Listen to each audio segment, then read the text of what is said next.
Hai semua, dalam video ni I nak share apa I dapat when I went to the Etude X Charis workshop for the Better Lips Chalk launch. This is their goodie bag and siapa yang pergi workshop tu dapat seorang satu.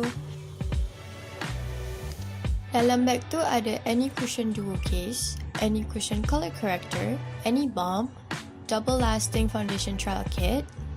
Ni je barang yang I beli hari tu sebab ada promo 20% off bila jadi member. Also in the goodie bag ada Wonder Pore toner, Real Art makeup remover. Ni dapat bila beli lipstick, Cica 5.5 lip and eye remover. Jadi clips yang seterusnya akan tunjuk macam mana I set up the any cushion. Macam style ASMR kot.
Trial set foundation kit tu ada 4 warna.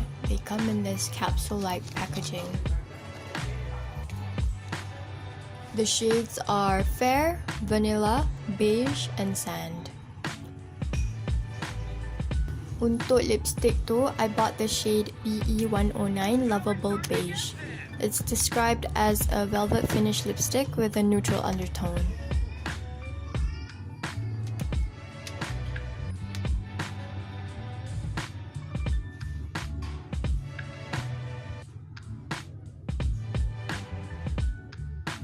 The cap is magnetic, so rasa fancy lebih.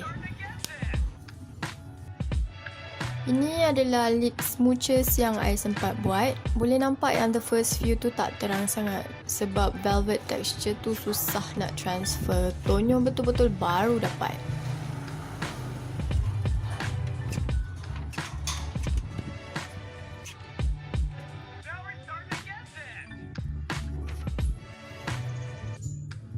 What you're seeing now are the finish, undertone and shade names for the swatches. Tapi kena tahu yang swatches atas bibir dengan swatches atas kertas agak berbeza. Jadi, kalau ada kesempatan, cuba pergi mana-mana cawangan Etude House yang berdekatan and try the lipstick for yourself because that's like the only way for you to really know.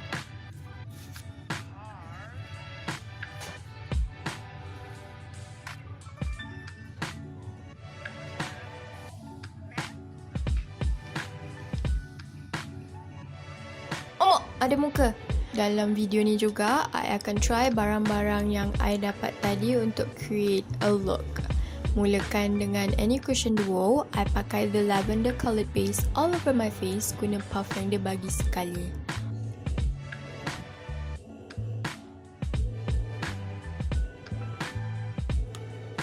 Untuk foundation, I ambil coat paling gelap yang ada, Sand.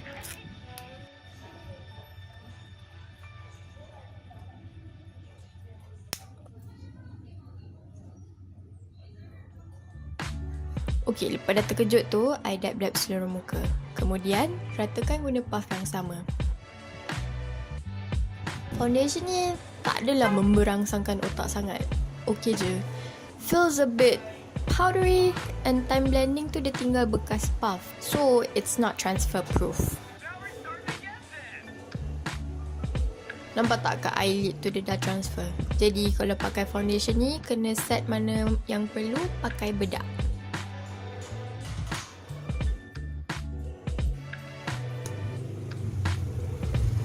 Any balm tu ada puff juga. Tapi produk cream or balm macam ni, I lagi suka pakai jari je. Lagi efficient. I dapat code 01 red. I'm using the balm as my blusher. Start dari tengah pipi, lepas tu ratakan. Dan buat yang sama untuk sebelah lagi. Letak sikit dekat hidung.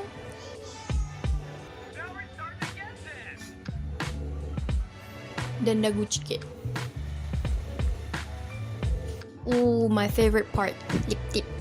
Aduh, tak nampak lah pula. Tak tahulah perasan ke tak, lipstick ni dia tak drag pun on my lips macam sesetengah matte lipstick lain. So, I really love the feel and the finish. Macam, wow, amazing. Personally, I suka blend the top and bottom part of my lip because that's just my style. So this is how it looks on me. Very neutral, very MLBB type of color for my skin tone. Also personal, I like the gradient lip look. So I ambil the any balm and put it in the center of my lips. This is the finished look. I tak pakai mascara kat mata sebab malas. Tapi pakai kat kening because I can. Toleh kanan, toleh kiri, toleh kanan lagi, lintas jalan. Untuk final verdict, base warna lavender tu tak sesuai dengan I. It made me look dead on the outside. Any balm tu okay-okay je. Foundation kena try without the base. So baru tahu apa cerita dia. Tapi setakat ni wangi. So some people may not like it. Settles in my fine lines. Cica 5.5 lip and eye remover. I like this. Wangi tapi gentle. Sebab ada remover yang claim untuk eye makeup. Tapi pedih not haram. Yang real art tu better for base. Sebab masa mata dia jadi buta jap. Lipstick, I suka gila. Slight powdery scent tapi tak teruk macam tinting lipstick yang bau macam anggur putih tu. So this will definitely be my it item of the month and maybe forever. Tu je lah kot. Tak ada apa dah. Bye.